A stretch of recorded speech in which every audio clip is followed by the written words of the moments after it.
principe du salon, c'est essentiellement ça. Enfin, par exemple, dans le salon, juste derrière vous, il y a une table ronde et on essaie de l'utiliser au maximum pour symboliser la convivialité, l'échange. Quand vous êtes arrivé tout à l'heure, j'étais assis avec ma cliente en train de discuter.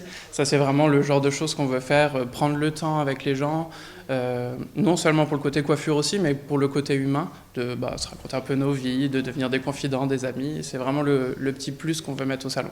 Un petit salon, peu de coiffeurs, ambiance familiale. Je pense que ça dépend quand même du coiffeur, hein. C'est quand même le coiffeur qui fait l'ambiance de travail, mais c'est vrai que parfois dans certaines chaînes ou dans certains salons de coiffure, on est quand même poussé au chiffre d'affaires et tout ça, donc on peut peut-être pas prendre autant le temps qu'on veut avec nos clientes, que là, encore une fois, on fait ce qu'on veut. J'ai fait des études de coiffure, donc j'ai commencé, j'avais à peu près 16 ans. J'ai tout de suite intégré le groupe Vogue. Donc ça fait quelques années que je travaille pour eux. Donc j'ai commencé à Villeneuve-d'Ascq. Je suis parti à Paris parce qu'on m'a proposé un poste de formateur. Donc du coup j'ai exercé comme formateur pendant 3 ans à Paris.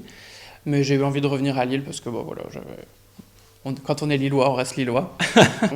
Et puis après, j'ai décidé de me lancer moi-même dans mon aventure.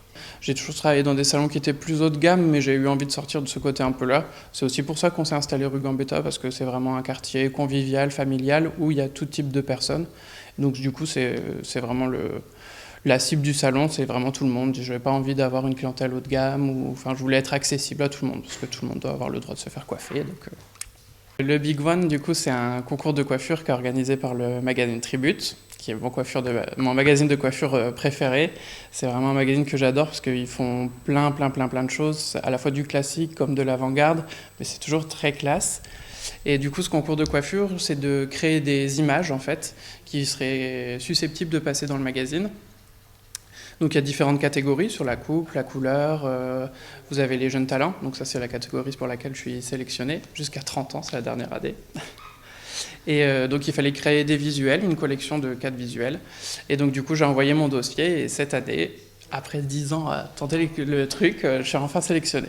Et donc là je suis en finale parmi les 250 dossiers qui ont été envoyés. Déjà forcément au niveau de la coiffure, je pense avoir réalisé de très belles coiffures, mais après c'est aussi l'équipe avec laquelle j'ai travaillé. J'ai la chance d'avoir travaillé avec une super photographe, Inès Bouche, qui a fait des photos fantastiques, et puis mon modèle aussi, Charlotte Carton, qui est exceptionnelle en termes de pose, elle est parfaite. Le vainqueur, il remporte surtout de la reconnaissance. Après, bien sûr, il y a quelques petits cadeaux des partenaires, comme Dyson, Mizutani et tout ça. Mais c'est surtout de la reconnaissance et puis pouvoir publier ses photos dans le magazine, j'espère. Ça serait top.